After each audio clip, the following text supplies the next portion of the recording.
अतिशय चांगलं काम आपण प्रतापजी करत आहे. कदाचित प्रतापगडावर एसटी जाऊ शकेल एवढी ताकद तुम्ही त्या एसटी महामंडळाला दिलेली आहे.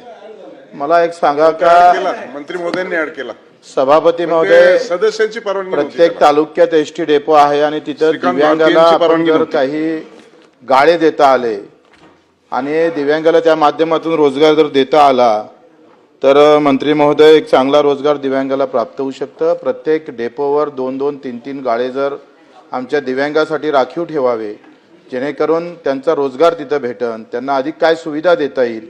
कारण आपण पाहतो ज्याला 2 पाय नाही, हात नाही, डोळे नाही, त्याच्यासाठी तुम्ही पुढाकार घेतला पाहिजे आणि सगळ्या डेपोवर 3-3 गाळे, 2-2 गाळे तरी राखीव जर ठेवले तर एक रोजगाराची संधी दिव्यांगाला भेटू शकतं.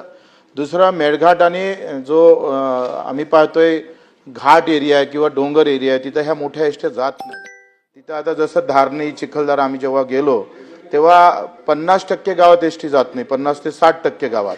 अशा ठिकाणी लहान एसटी मॉडेल जर आपण दिले आणि त्या घाटातून ती एसटी जाईल अशा प्रकारचे काही प्रमाणात पहिले दिल्या होत्या, आता त्या बंद केलेल्या, त्या पुन्हा जर सुरू केल्या तर आदिवासी बांधवांना त्या सुविधा उपलब्ध होऊ शकेल.